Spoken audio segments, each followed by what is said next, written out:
Hello everybody, this is my 15112 term project and it is titled Pokemon LZ. LZ stand for Lucario and Zoroark, the two Pokemon on the screen, who also happen to be my favorite Pokemon. So this game that I have here is inspired by the actual Pokemon Fire Red and Leaf Green versions of the game. My project here is a scaled down version of that where I, or the player, are tasked with defeating all opponents in a Pokemon gym, where the gym leader happens to be a crime boss named Falcone. The player is given two Pokemon at the start, Lucario and Zoroark, with whom the player has to win the game. So let's get started. Clicking anything on the start screen here prompts me to enter my name. So let me just go ahead and enter my name here and then click enter.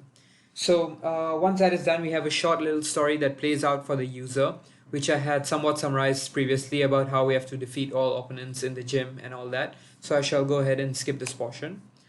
So here we have our Pokemon gym. As you can see, there are various elements to be interacted with, such as the wild grass or water and so on, much like the actual Pokemon games. So similar to that, when we step in the grass, there's a chance that we may face a wild Pokemon, in this case a Pikachu. Since it is one of the more popular Pokemon, I decided to incorporate that into this game. So I shall now move around in the grass and there we go. We are already going to battle a wild Pikachu. So here we are in a battle mode. As you can see, we can move around and select a move for Lucario. And this game is special in that there exists this Minimax game AI that makes the game more challenging for the player.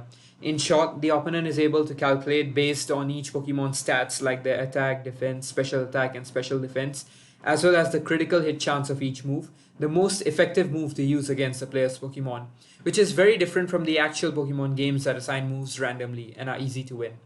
So now let me go on and attack Pikachu with an Aura Sphere and another attack with Dragon Pulse. So looks like Lucario has fainted, so Zoroark has taken over. And I think I've attacked Pikachu enough, so I think it is time for me to try catching it as the game suggests. So now I shall click B, and there we go, we have caught ourselves a Pikachu, which has joined our team. So let's go and defeat the other trainers. So now I shall go and face the first trainer, and well, he has an Excadrill. So I shall now spam some of my best Pokemon moves that I can, and the opponent is strong, but he can't defeat all of my Pokemon alone. So even though one faints, the other takes over, and I eventually win this game, win this battle with this trainer.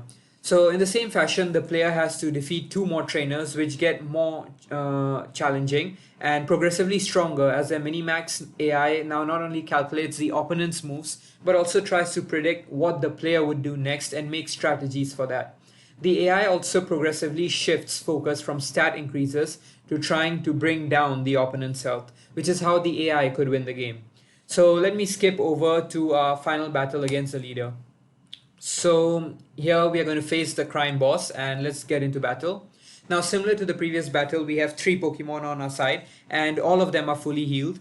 But this time we have to battle two opponent Pokemon, and well, because of that, as well as the game AI now being smarter, this game is more challenging and we possibly wouldn't win if not for the Pikachu that we had caught earlier. So the Pokemon here that we are battling also have higher critical hit chances, so it makes them slightly more difficult to defeat them. However, with some good battling and luck on my side, I managed to defeat the gym leader, and this leads to the win condition for our game. So we now have a conclusion to the story that we had at the beginning, and as with every good game, we end off with a cliffhanger about how 10 years later, Crime Boss escapes from jail and we have to get him again. But effectively, this is where the game ends for the player, and this is also the end of my term project. Hope you had fun.